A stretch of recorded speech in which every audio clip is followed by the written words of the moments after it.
नाशिकमध्ये गोदावरीला पुन्हा पूर आलाय।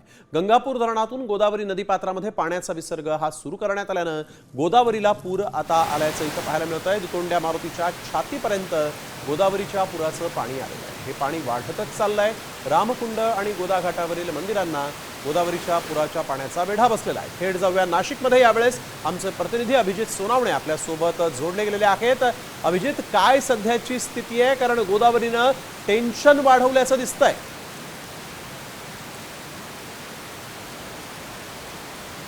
अगदी खरं आहे स्नेहिल, सध्या आता दुतोंड्या मारुतीच्या छातीपर्यंत गोदावरीच्या पुराचं पाणी येऊन पोहोचलेलं आहे।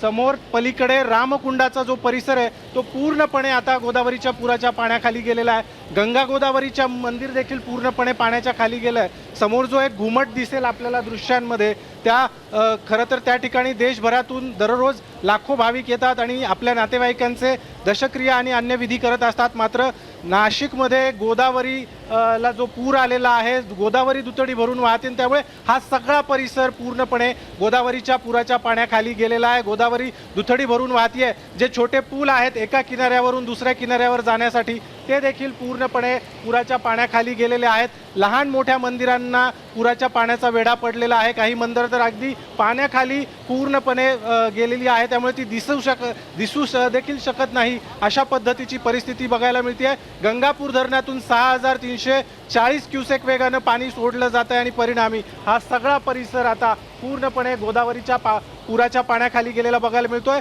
जी लहान मोठी दुकानं आहेत भाविकांसाठीची, जिथे फूल किंवा हार मिळतात किंवा अन्य काही जी दुकानं आहेत, त्या दुकानांपर्यंत गोदावरीच्या पुराचं पाणी पोहोचलं आणि त्यामुळे ही दुकानं देखील आता स्थलांतरित काही वेळापूर्वी व्यावसायिकांकडून करण्यात आलेली आहे। गंगापूर धरणाच्या पाणलोट क्षेत्रात पावसाचा जोर वाढतो आणि त्यामुळे धरणातून पाण्याचा विसर्ग आणखी मोठ्या प्रमाणात वाढवला जाण्याची शक्यता आहे आणि त्यामुळे नदीकाठच्या नागरिकांना सतर्क राहण्याचे सूचना देण्यात आलेल्या आहे। या दृश्यांमध्ये आपण बघितलं तर गोदावरीचं हे अकराळ विकराळ स्वरूप आपल्याला या सगळ्या परिसरामध्ये सध्या पाहायला मिळते। अगदी प्रचंड वेगानं हे पाणी या सगळ्या परिसरात बिलकुल आणि हे प्रचंड वेगानं पाणी वाहत असल्याचं दिसतंय। धन्यवाद अभिजित, आपण दिलेल्या सविस्तर माहितीसाठी। या संदर्भातले सगळे ताजे अपडेट आम्ही आपल्याकडून वेळोवेळी घेणार आहोत। तुर्तास धन्यवाद। आता isakal.com आहे देशातील नंबर 1 ची मराठी न्यूज वेबसाईट। प्रत्येक अपडेटसाठी isakal.com ला नक्की भेट द्या।